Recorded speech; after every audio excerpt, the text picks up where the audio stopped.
Trust is the bedrock of the Army profession. The American people place special trust and confidence in the Army as a profession that considers honorable service to the nation its highest priority.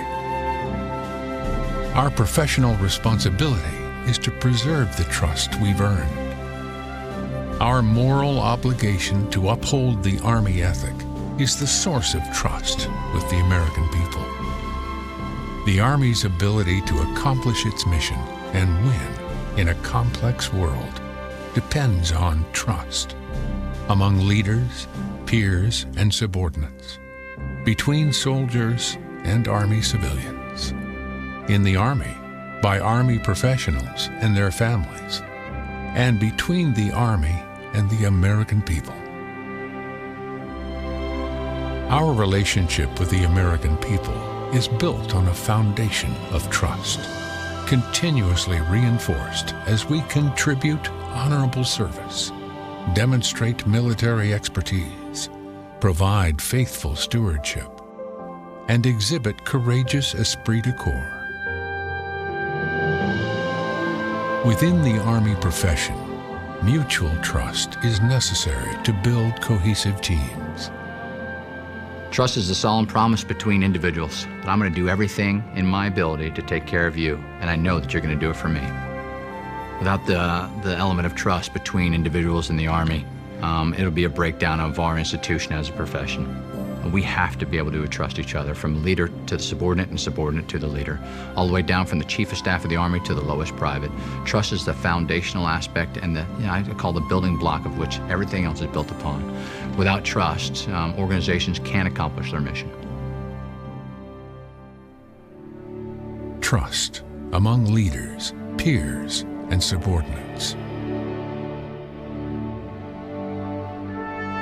We have to have the mission command philosophy to be able to exercise discipline and initiative in the absence of orders or in changing and evolving conditions to where the leader may not be able to talk to the led, and that requires trust. And again, it's a two-way trust. It's trusting the leaders and it's the leaders trusting the led. The whole premise is based on trust.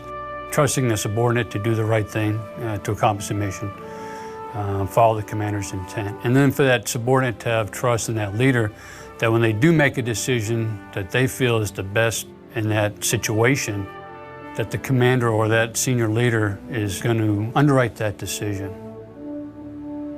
To put it very simply, you are going to trust me if you know at the end of the day I'm more concerned about accomplishing the mission, taking care of you as one of my soldiers, and making sure that in every day and every way I'm doing the best I can to play my heart out for the team. That's how I build trust with you. This is about me being competent, this is about me being proficient, but it's also fundamentally about me being selfless. Trust between leaders and followers is very important. As a follower, I have to believe that my leaders are going to utilize me and my subordinates, my peers, effectively in order to accomplish a mission. And at the same time, a leader has to trust in his or her soldiers to be able to execute within standard and within a certain window of time. You have to trust your peers, you have to trust your superiors, and especially on the battlefield. You need to know that when your battle buddy needs to be where they need to be, and it's going to save your lives, that person's there. I need to know that I can trust those around me. And trust really can only come through time. Maybe even one moment in time can let me know that I can trust you because I called upon you, I needed you, and I found out that I can count and depend on you. Trust is a very powerful word, but it means so much. And I think it's earned best through our words, our deeds, and our actions. If I can't say that my audio is matching my video, I will not gain the trust of the men and women with whom I serve. When you're true to your words and deeds, it gains a certain amount of respect that soldiers want to be a part of your team because they trust you. Trust between soldiers and Army civilians. Understanding the roles and responsibilities of each soldier and civilian assists both cohorts in seeing where and how they fit as part of the Army institution. And I think a big part of this is that to build trust, we must listen. Soldiers and civilians may have different perspectives, but they have the same intent in terms of serving the Army honorably and capably. We take an oath. That oath is to protect the Constitution of the United States, whether you're in uniform or a government civilian. Civilians and Army soldiers, they work in concert, whether in the battlefield or in an office environment. They're there to accomplish that one goal, which is the Army mission. Trust enables mission command. It gives senior leaders the confidence to issue orders framed around commander's intent and allows subordinates to use disciplined initiative and prudent risk to achieve outcomes. With mission command, I tell you, here's my intent, this is why we're doing it, and then you run with the ball. You take it, you do it whatever way you want to get there, and as long as you get to that intent, that end state, that is what I was expecting, then that's mission command. Trust in the Army by Army professionals and their families. I have to have 100% trust in the Army that they will provide the best training and equipment available so that my husband can complete his mission, and God willing, he'll come home safely.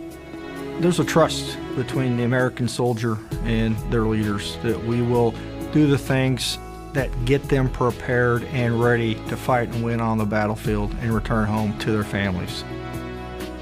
A soldier that deploys to combat has to be focused on a very critical task, fighting and winning our nation's wars. And they can't be worried about the basic needs of their family when they're gone. And that's why we spend so much time ensuring that our families are well taken care of, because it's trust. The soldier's got to trust the fact that even though he or she is putting themselves in harm's way and sacrificing so much, the people he cares about and loves and so close to him in his life are going to be taken care of. And that's critically important to success of both the mission and our family's trust in the organization. Trust between the Army and the American people. We must always remember that we are accountable to the American people. We serve the American people, and we are entrusted with the care of their sons and daughters in uniform. Trust with the American people is something we can never lose. I think it's very important that we maintain that public trust so that we assure America's citizens, parents like myself and others, that they feel good about entrusting their sons and daughters to our care. As it's related to the homeland and what the Army National Guard does for emergency response, there must be trust that we always have our citizens' best interest at heart. That's what they look for their Army to do, the right thing each and every time. When we perform our mission in a manner that upholds the Army ethic, it builds trust with the American people that we serve them in the right way, protecting our nation's values. The public can trust us to know that when you're sitting behind a scope and you're looking through there and somebody's in your crosshairs, as much as we may not want to see it this way, in that moment in time, you're judge, jury, and executioner. So I would hope that the public can trust us in what we do. Again, that we've employed the Army ethic, that we're professionals, that we've built that character and that competence to know that in that moment, we're going to make the right decision.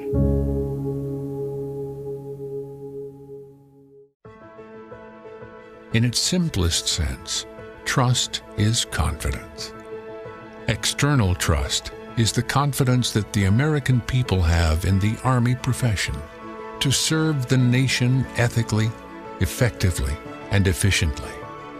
Internal trust is reliance on the character, competence, and commitment of Army professionals to live by and uphold the Army ethic.